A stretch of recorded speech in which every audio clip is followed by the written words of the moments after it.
Você não conhece como é o caminho do vento, e você não conhece como é que o corpo é formado no ventre de uma mulher. E você não conhece o que é que Deus está fazendo no mundo, você não conhece.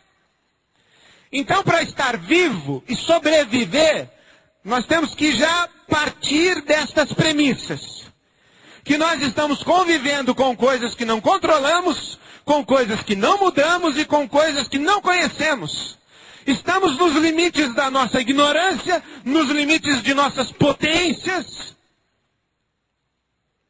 e nos limites aí das nossas esperanças. Quando a gente convive com um mundo desse, o que é que pode acontecer com a gente? A gente pode ficar doente. Quais são as doenças? Primeira delas, ansiedade. E a ansiedade, eu chamaria a doença de quem não sabe esperar. A doença de quem não sabe conviver entre a necessidade e a satisfação da necessidade. A doença de quem não sabe esperar.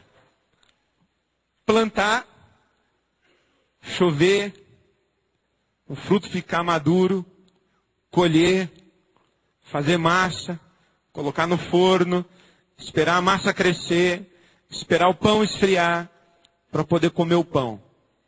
Ele diz aqui no capítulo 11, verso 1, depois de muitos dias você tornará a encontrar o teu pão lançado sobre as águas. Mas muitos dias, Senhor, muitos dias. Porque a vida tem processos. E no mundo em que a gente não controla, não muda e não conhece, a gente tem que se submeter aos processos dessa vida. Crianças demoram, em média, 9 meses para nascer. E é assim. A gente não muda isso. Quando muda, muda para pior. A gente não muda isso. Então tem que esperar o corpo ser formado no ventre. E de que jeito? Nós não conhecemos. Então temos que esperar 9 meses. A tecnologia já nos ajuda a atenuar a ansiedade. Dá para fazer um ultrassom, e aí a gente sabe se é menino, se é menina, se está tudo bem com o nenê, etc. Vai atenuando a ansiedade. Quando a gente lança o pão sobre as águas, é depois de muitos dias que a gente volta a encontrar. Quem não sabe esperar, adoece. E a doença chama ansiedade. Segunda doença, o egoísmo. Já que eu colhi, e eu não sei o que é que pode acontecer de desgraça amanhã, eu vou fazer um estoque da minha colheita para cuidar de mim mesmo. E você, não colheu?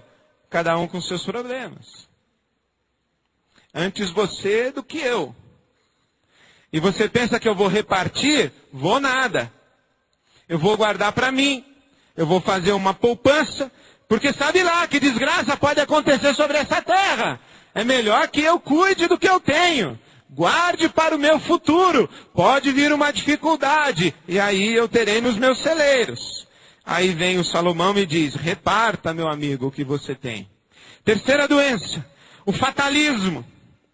Bom, já que quando tem que chover, chove. Já que quando tem que cair raio, cai. Já que quando a árvore tomba para um lado, fica. O que tem que ser, será. Isso aí é fatalismo, é a doença de quem acredita em azar. O que tem que ser, será. Há controvérsias. É certo que a gente não muda muita coisa. Mas é certo que há muita coisa no nosso futuro que a gente poderia ter mudado. Porque há duas maneiras de encararmos o futuro na palavra de Deus. Uma delas é a gente imaginar o futuro como uma espaçonave que não conseguimos pilotar. E ela vem em nossa direção e nos convida a rir ou a chorar. Essa é a teologia do Toquinho. É a teologia de aquarela. O futuro está pronto. E ele vem e não adianta você chorar, porque ele vem e se o seu destino é esse, vem. Mas uma outra maneira de compreender o futuro é que o futuro está em aberto. Aliás, é inclusive compreender o futuro não existe. O que existe é o tempo presente. O futuro está em aberto e as leis que governam a caminhada do tempo, essas a gente não muda. Mas o nosso trânsito no tempo, na convivência e na administração das leis que governam a nossa caminhada no tempo, isso daí a gente muda, interfere e faz bastante coisa e faz muita diferença. É isso que diz o profeta Isaías no capítulo 5. O nosso futuro está mais aberto do que nós imaginamos. Deus dizendo assim: eu plantei e esperava que desse uvas boas e deu uvas bravas. Não estava determinado que daria uvas boas e não estava determinado que daria uvas bravas. Esse negócio de o que tem que ser será é papo de quem acredita em destino. É mais para perto do horóscopo, da astrologia, do que da Bíblia Sagrada. Outra doença, o medo. 11:4. Quem fica observando o vento não plantará, e quem fica olhando para as nuvens não colherá. É interessante, quando as nuvens estão cheias de água, chove, e isso a gente não muda. Mas não significa que vai chover em cima da nossa cabeça. Vai chover. Vai chover, vai, porque a nuvem está cheia d'água. Mas onde vai chover, você sabe? Você não conhece o caminho do vento? Para onde o vento vai levar a nuvem e fazer chover? Chover vai. É só a lei. Quando a nuvem está cheia d'água, chove. Agora onde chove? E aí quem fica olhando, dizendo, vai chover. Acho que vai chover aqui bem em cima da gente. É medo. E aí você fala assim, vamos na festa. A pessoa diz, não, vai chover.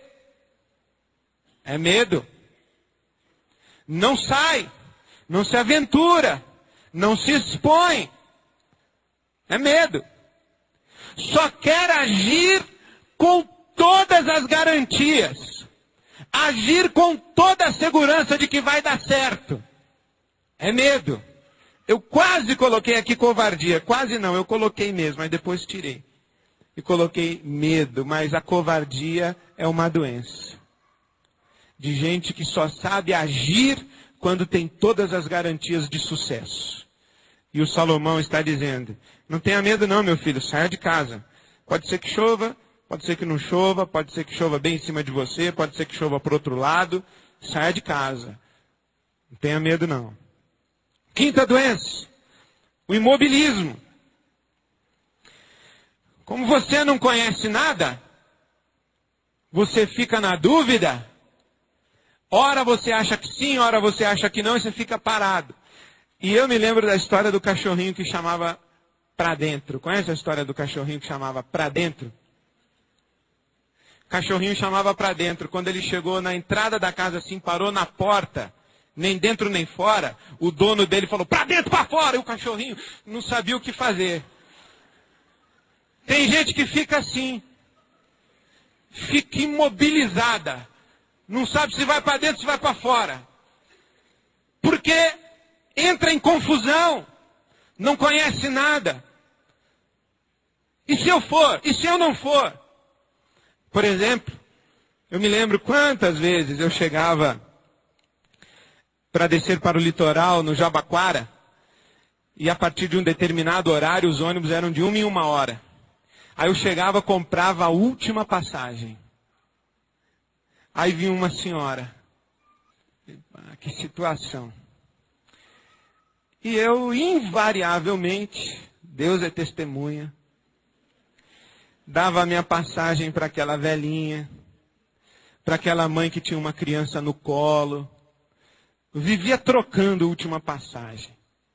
Mas Deus também é testemunha que eu sentava naquela plataforma fria do Jabaquara e ficava pensando assim, Deus, se o Senhor fez eu chegar na frente dessa velhinha, porque o ônibus da 1 hora vai cair na serra, hein? E eu pensava assim, Deus, E se o senhor fez essa velhinha chegar, porque o ônibus da meia-noite aqui ia cair na serra e o senhor me livrou e levou a velhinha? O sujeito não sabe. Você não sabe. Você não sabe o que Deus está fazendo. E tem gente que, porque não sabe o que Deus está fazendo, fica paralisada pelo medo, com ansiedade. Aí fica em casa, assim. Sexta doença. A indolência.